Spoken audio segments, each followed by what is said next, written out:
So tell me about Jace the Mind Sculptor. Jace the Mind Sculptor? What do you want to know? So Creative came to me and they were like, we're doing Jace again and we want him to be awesome. And I'm like, how am I going to make Jace awesome? And design was already like, we want 4 abilities on Jace. And so just like by playing Jace a lot, being like, okay, it's like, oh, Brainstorm. I know after Vintage, right? After restricting Brainstorm and Vintage, it's like I got so much mail of people like, I love Brainstorm. I was just like, one of the abilities for Jace, Brainstorm. And so we went and figured out how much should Brainstorm cost. And surprisingly, I was just like, you know, we tried it at pay -1 loyalty. I was like, well, this is good, but it wasn't totally awesome, right? And so I was just like, you know what, 0 for Brainstorm, that'll be great. One of the things we tried out for Planeswalkers and people really appreciate is when the Planeswalkers come out and protect themselves, right? I mean, one of the things original Jace doesn't do is protect himself. He comes out and, you know, he can +2, which is a little bit of protection, but it's not the same as Elspeth making a 1/1 soldier to block, right? Or Soren Markov just, you know, killing the creature that's going to attack him, and Johnny the same way, both killing and locking down. And that's where the unsummon ability, the -1 ability came from, was just how are we going to put an ability on Jace that protects himself, that doesn't make him totally unstoppable, that, you know, you cast the creature again and again, eventually Jace will wear out, but we want it on there. And lastly, I really like the +2 ability, right? The ability, I love that, just like, oh, what do you have there? Oh, let me take a look and see. It's like, no, it's like, that one's not for you. Oh, it's like a forest? Yes, you can keep a forest. And that's just, I have always really enjoyed that, like, oh, what do you have? Let me see what you have. And it's fun that you can do it to yourself too, just say like, oh, I'm not going to Brainstorm this time, it's like, but I really actually do want to improve my draw, so let me take a look. Finally, the ultimate was just, I mean, essentially when we come up with the ultimates, we try to go all out. And I wanted that feel that the original Jace had, that, oh, I'm going to mill your library away, what's Jace Balerion had. Jace Balerion. I was like, what's his name? Oh yeah, Jace Balerion. I wanted that mill your library that Jace Balerion had, but giving it a new twist. And the fact that he first exiles your library and then takes your hand and puts it on top, it's like, how are you possibly supposed to win when he does it? Now, of course, it's so powerful, we had to make it the most expensive Planeswalker ultimate ever in terms of loyalty to use. But that's fair, because at 4 mana, he just comes out and he can really control the game from the get-go. And so I delivered for creative because, I mean, Jace is out there. He's the card when I've been playing in the Champion Challenge. Every person's like, give me a pack of Worldwake. They bust it right open and to see if they got a Jace. And eventually one guy did. He actually opened a Jace in his F&M sealed, but had to pass it and then opened the pack I gave him and it had another Jace in it. So it just made his whole day. Yeah, it made his day, and he came running up to me and told me that story, and you know, so that's Jace in a nutshell, and he's awesome. That's brilliant. All right, so tell me about Tectonic Edge. Tectonic. I am a big fan of Wasteland, it turns out. And Tectonic Edge is really, and one of the great things about making Magic cards is you get to go and be like, oh, I remember playing Wasteland and how much I loved playing Wasteland, because I felt like I was the noble one, right? I'm attacking you with creatures, I'm not trying to combo kill you, I'm not playing control, I'm just attacking you with my friendly Jackal Pups and Mog Fanatics, right? Or my white weenie creatures, and well, you're playing these non-basic lands. It's like, let's get rid of those. Let's keep the game fair. I don't need you getting to 3 and 4 mana. Now, of course, some people in R&D aren't as big of fans of land destruction as I am. So slowly over time, Tectonic Edge got adjusted power level wise. But I'm really happy where it ended up. It's great that, oh, you have out 4 lands, now I'm going to go kill you. I wanted a good answer to the Worldwake man lands, right? And I wanted a good answer to just, oh, I'm going to sit around and play out land and play control and leave my mana untapped. And Tectonic Edge really delivers that. You know, it's great because it protects your Planeswalkers, right? I see Chapin playing it to protect his Jaces against man lands, but it's also great because in aggressive decks you can run them and just try to fight the control decks down. So it's very flexible, and like I said, Wasteland was one of my favorite cards back when I was playing, and it was also the perfect card for Worldwake. I mean, Worldwake's all about lands, and so bringing back man lands in an awesome way, bringing back some good land destruction, it's just part of that natural flow of Magic that we like to include. Sweet. Which brings me right to the Worldwake Manlands. Yeah, the Worldwake Manlands. I've been pretty thrilled with the Worldwake Manlands.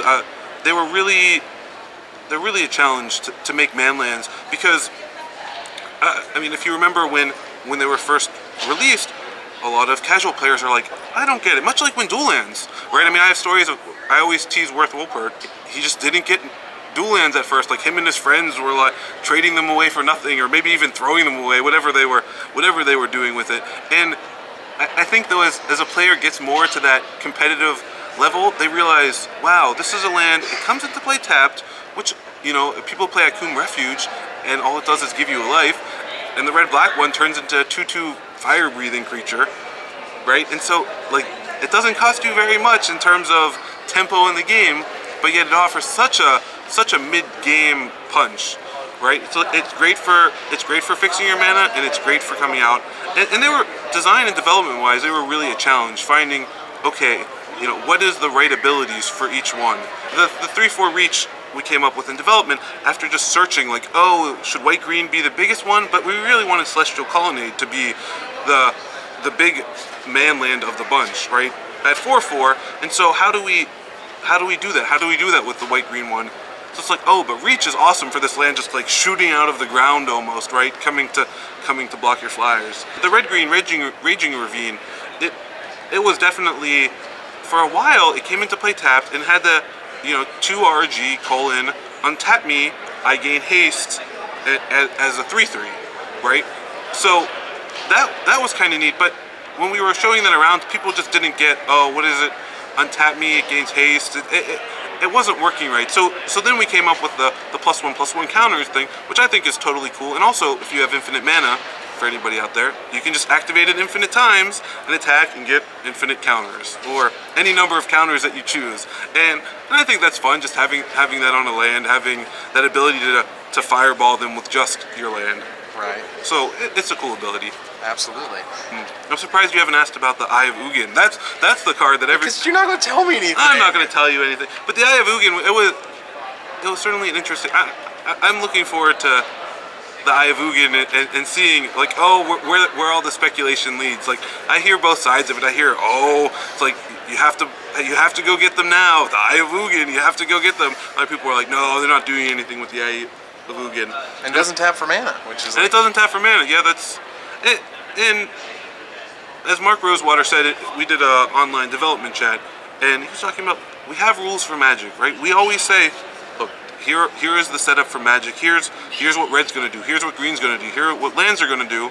But then we go and break those things occasionally too. I mean, Dark Depths didn't tap for mana, right? But you don't think about it because it's making you a 20/20 creature, right? And so and that Eye of Ugin is sort of in that same camp. Like, okay, it doesn't tap for mana, but it does produce mana with its first ability, sort of.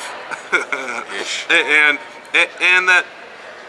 so it offers something that, you know, it definitely feels like a land. Creatively, it's a land. It's a place in the story. So, and that just comes down to rules. We break rules sometimes when the card calls for it. So Treasure Hunt, it was. So Magic R&D is funny, and here's why. When we make a card like Woolly Thoktar, people are like, and you see this too from the players, like, Woolly Thoktar, Leatherback Bailoff.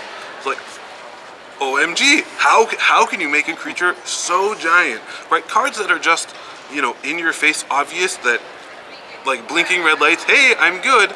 It's like, those cards, often, both inside of Wizards and outside, people are like, what are they doing, right? But Treasure Hunt, I think, is interesting because it's a card that, inside RFD, I was like, okay, how many cards do you get to draw on average? Like, you know, of course you can use Scroll Rack and, you know, vastly draw way more cards, but that's just part of the fun of Magic, right? And when you do the math on Treasure Hunt, I think, what does it come out to? Like 1.75? It comes out to some, you know, greater than 1, less than 2 number. And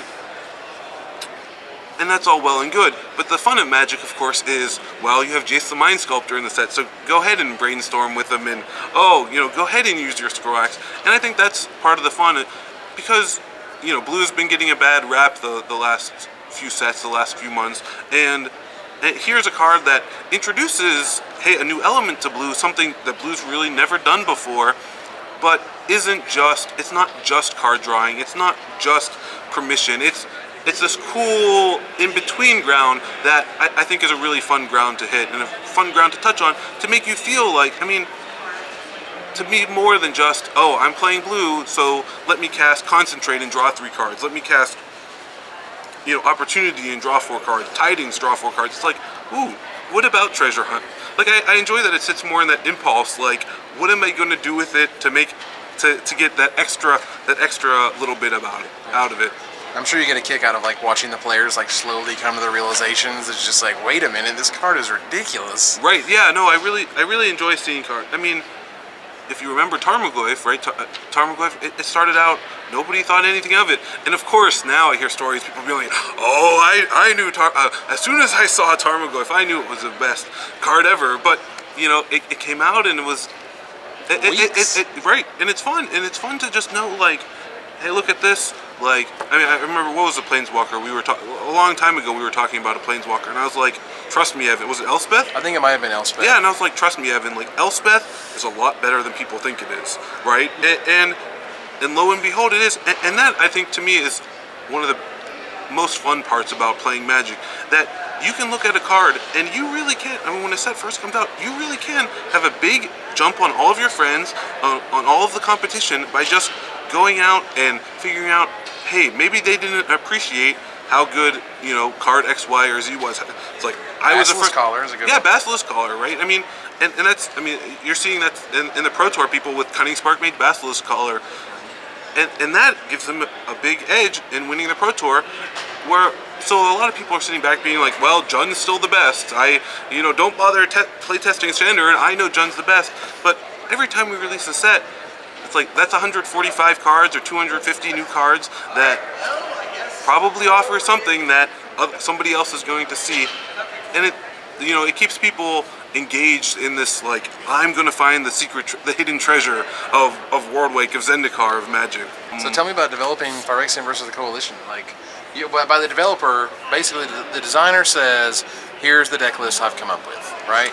And then you have to just basically play it and say, I think we need card X, Y, Z, and just put them in there, essentially. So for Phyrexia vs. Coalition, we had Chris Millar, who used to write for MagicTheGathering.com. He was the designer of Phyrexia vs. Coalition. Now, he doesn't work for Wizards, but he works with Wizards, as many people you see on the site do. So we said to him, we're doing Phyrexia vs. Coalition. Come up with some initial decks of, what is this going to look like? What are the alternate art cards going to be? What are the premium mythic cards going to be? And he would go and tinker with it and come back and show us some deck lists, and then I would work with him saying, okay, how about this card, or, oh, we can't use this card because, for reason X, Y, or Z. Like, oh, this, let's use Urza's Rage as the premium card. Like, one of the big things we really focus on is, what is the box image? Which way does it go? Oh, it goes like this. It goes like this way. Yes. Right? Yes. Yeah. The box image, like, oh, what is this image going to be? Like, who is facing off against who, right, on the box? And so and eventually he comes to us and he's like, all right, here are decks, and I would go play test them with other members of Magic R&D.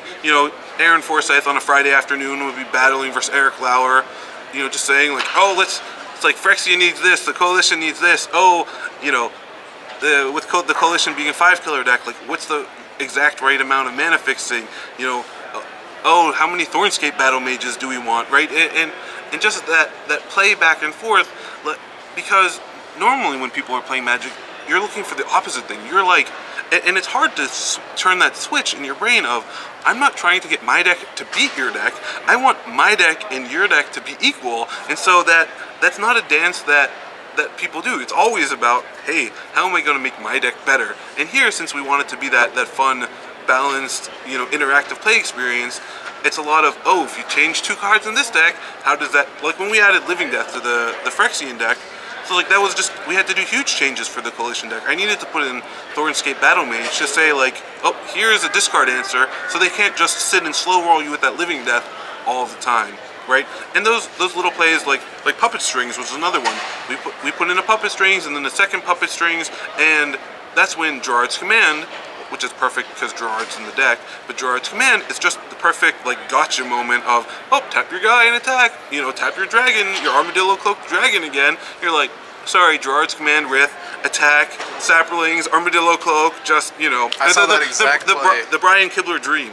I saw that exact play of one of the Robot Chicken guys smashes in with Phyrexian Negator, and they have like the other guys. Well, he's like, use your Puppet Strings, tap your 2/2. Right. Negator, and then the guy's like, Gerard's Command, lose 5 permanents. Exactly, right? And just, you know, with Phyrexian Negator, at first we had multiple Tribal Flames in the deck, and it was just like, the Negator was a liability instead of the premium Mythic Awesome Rare. So we're like, okay, let's add Phyrexian Ghoul, let's add Phyrexian Broodlings, let's add Carrion Feeder and Whisper Silk Cloak and Lightning Greaves, right? Because going Greaves, Negator, you're just clocking them starting. It is incredibly awesome. And that's what makes it fun, that, you know, since they're 60 card decks that don't have more than 1 or 2 copies of any card for the most part, then that really makes it so you can just play these decks. You know, you can go to Friday Night Magic and play them between rounds, play them while you're waiting, you know, sit on the floor and play them versus your little brother and beat them, and then switch decks and beat them again with the other side too. And that's always really fun, except for maybe for your little brother, but hopefully he doesn't watch the Magic show, so that's okay. Well, tell me about, like, I mean, because like Jace versus Chandra to me is just like the pinnacle. Yeah. Is that sort of like R&D's feel? Like Jace versus Chandra is the best? Well, Jace versus Chandra, so I love Jace versus Chandra. I mean, no doubt about it. Eric Lauer was the lead on that one, and we played a lot of Jace versus Chandra. One of the things that people come up to me now, and so we released Jace versus Chandra pre-M10 rules, but we knew M10 rules were changing, and so that was this extra challenge of like, there's so many morph creatures in the deck, they really work different pre and post M10, and just getting the balance of it right so that, okay, Jace and Chandra are balanced before and after the rotation. So in terms of a development challenge, that was something totally unique about Jace versus Chandra. One of the things, I think to the high level player, Jace versus Chandra is, like you were saying, the best, because it has those morphs, it has permission, it has burn, it has haste creatures, it has so much going on, right? I mean, just what's your morph creature is always a fun moment, and to the high level player, I think that, you know, like you were saying, I think that overall, you know, one of the things that makes it tough is when you watch Jace vs Chandra being played when it's not two, you know, PTQ Pro Tour level players, is a lot of times you hear, oh, the blue deck's a lot weaker. So that's one of the things, like, one of my challenges for building these is, okay, I'll be a little immodest, I guess, but I'm a Pro Tour Hall of Famer. I'm actually pretty good at playing Magic, and so when I'm going around playtesting these versus people, it's hard to say, okay, like, I've been winning, but, you know, where on the spectrum how much should I be winning, right? And so I think one of the reasons Jace vs Chandra came out so well is Eric and I really just played it, like, I was always Chandra and he was always Jace, and we would just battle, and I was just beating him because, like, Chandra had the red Pestilence in it, and that card, Pestilence, is so unbelievably good. And then, like, all of a sudden they come back, you know, the next week, and the red Pestilence would be gone, and on until eventually it's just like, all right, now I'm really working with Chandra to have to, it's just like, you know, it's like, oh, there's another Repulse in there, where did that, it's like, oh, you know, another Riftwing Cloudscape, where are all these cards coming from?